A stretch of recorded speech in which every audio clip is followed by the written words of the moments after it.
Approche-toi, approche-toi. Approche-toi, c'est bien, approche-toi. Pour que le son soit bien entendu. Donc voilà, arrêtez, stoppez, suivez au tableau. Asseyez-vous correctement. Allez, déposez les armes, entre guillemets, c'est-à-dire les cahiers et les stylos. Asseyez-toi correctement, s'il vous plaît. Voilà. Donc voilà, c'est parti. Donc aujourd'hui, nous avons une leçon de grammaire et de conjugaison. De conjugaison, je vais vous montrer voilà, la formation du passé antérieur et du passé du plus que parfait.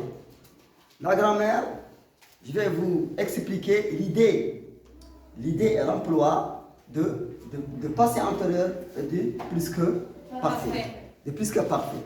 Donc comme je vous l'avais mentionné autrefois, le temps passé en français a 5 temps. En français, il y a 5 temps. Vous avez le passé composé, le passé simple, le plus que parfait, le passé antérieur, imparfait, sont 5. Donc, dont certains sont simples. Vous avez le passé simple, l'imparfait. Ce sont 2 temps simples. Et 3 temps composés. Vous avez le passé composé, le plus que parfait et le passé antérieur. Ici, nous avons le plus que parfait, l'emploi du plus que parfait et du passé antérieur. Par définition, nous avons un petit a, le passé antérieur. Donc, le passé antérieur ne s'emploie guère. Guère ici veut dire pas. Pas. Négation. Ça veut dire ne s'emploie pas, jamais. Ne s'emploie guère que dans les propositions subordonnées de temps introduites par les conjonctions de temps. Comme quoi?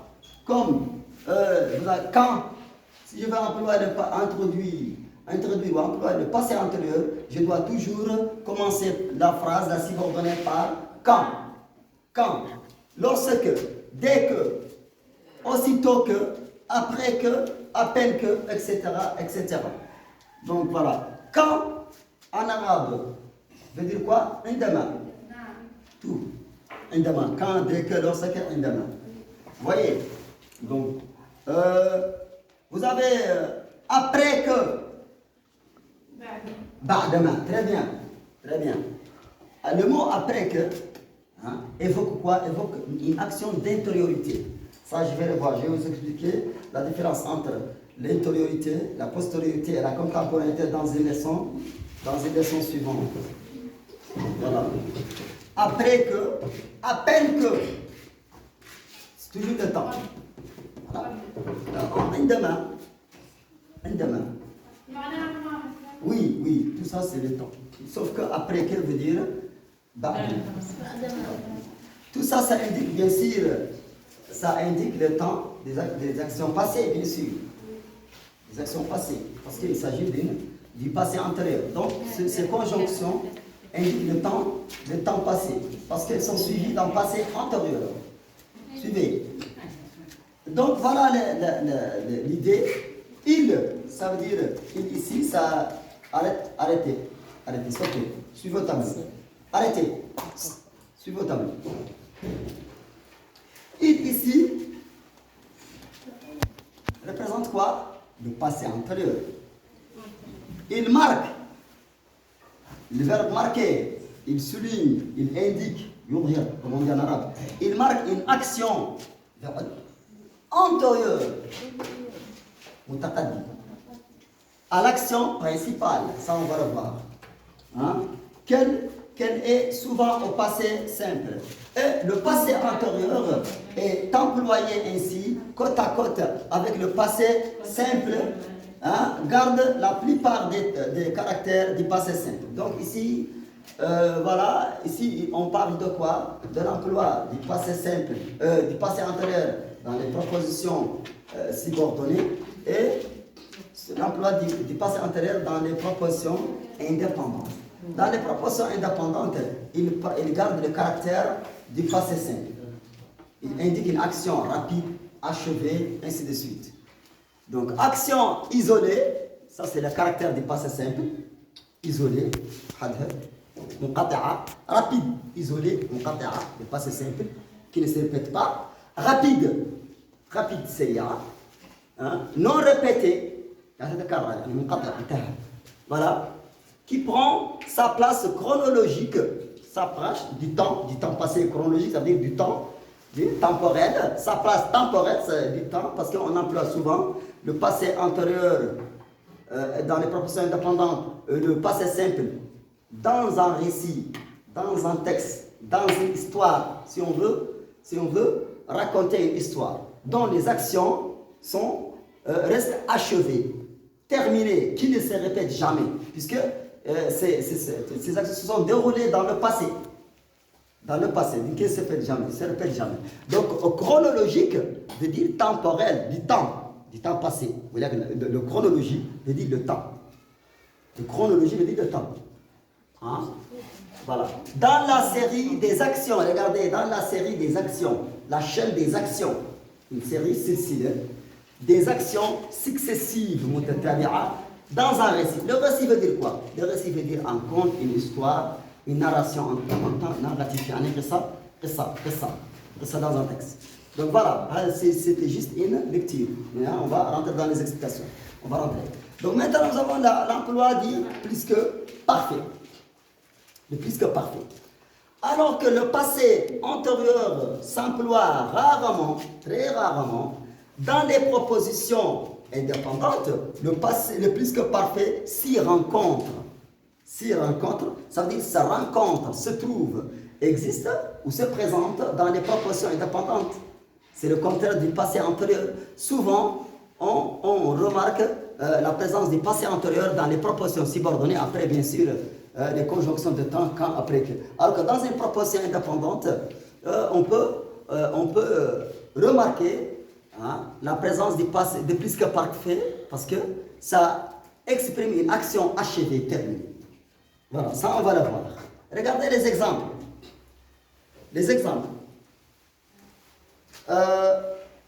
Il marque une action achevée. Il indique une action achevée, terminée, accomplie. La semaine passée, c'est un indicateur du temps passé. La semaine passée. Donc quand il dit la semaine passée, on devrait employer le plus que parfait. Voyez, dans le français courant, on peut employer l'imparfait ou le passé composé, c'est dans le français courant. Voilà. Mais ici, ce qui est convenable, c'est l'emploi dit passé plus que parfait pour indiquer que l'action a été accomplie, achevée, terminée. Voilà. Maintenant, on revient sur l'explication. Donc, l'idée du passé antérieur, dans le mot antérieur, ce qui vient le premier. Il vient le premier, il se passe le premier. C'est ça, antérieur, avant. Comme on dit, en français, il y a la partie, ça c'est la partie antérieure, ça va à la partie postérieure. Antérieur, ça veut dire devant, postérieur, derrière. C'est ça l'idée de l'antériorité. Vous voyez? Quand j'ai dit la partie antérieure, c'est ça. La partie postérieure, c'est le derrière. C'est dans un langage familier. Donc l'antériorité, c'est, comment dirais-je, ce qui vient, l'idée de ce qui vient avant. Une chose qui se passe avant une autre chose. C'est la raison pour laquelle on parle de la notion. Notion veut dire l'idée. C'est ça, Inch'Allah, dans la leçon qui suit. Nous avons l'idée de l'antériorité, ça veut dire une action qui se passe avant une autre action, que ce soit au passé ou bien futur. Dans le futur, nous avons le futur antérieur, le futur simple. Ça veut dire, le futur antérieur, c'est un futur, une action qui doit se passer avant une autre action future. Vous voyez, l'action au passé, c'est la même chose. Une action qui devrait se passer dans un temps antérieur, c'est-à-dire avant qu'une autre action passée ne se passe. C'est ça l'idée de l'antériorité, un mutaqaddim. Ce qu'on dit en arabe, zaman mutaqaddim ala zaman akhar. En français, je ne sais pas si ça existe en arabe, nous avons le passé antérieur, le passé simple, le plus que parfait, le passé composé. Ouais, chacun a un caractère. Le passé composé a un caractère. Le passé simple a un caractère. l'imparfait a un caractère le plus que parfait. Le caractère, ça veut dire achevé, le parfait. Et le passé antérieur a un caractère qui est l'antériorité. يعني فعل ماضي متقدم. فعل ماضي يتقدم على فعل ماضي آخر. Oui. Donc nous avons ici une idée d'antériorité et une idée de postériorité. Quand je dis une idée de postériorité, عندنا ماضي وقع متأخر بعدما وقع سبقه ماضي آخر متقدم. C'est ça l'idée de l'antériorité. D'où le commencement de le passé antérieur. Donc quand je dis passé antérieur, il y a l'antériorité. Donc il est rarement employé. Dans le français courant, il est très rarement employé. Le passé antérieur. Voilà. Maintenant, quand je dis le passé antérieur ne s'emploie guère dans les propositions subordonnées. Il ne s'emploie jamais dans les propositions indépendantes, mais dans les propositions subordonnées. Il ne s'emploie pas dans les propositions indépendantes. Il est très fréquent dans la proposition subordonnée. Allez. Donc, les propositions subordonnées, qu'est-ce que ça veut dire? Ce sont des propositions qui dépendent des propositions principales. Ça, on a déjà vu ça dans une phrase complexe.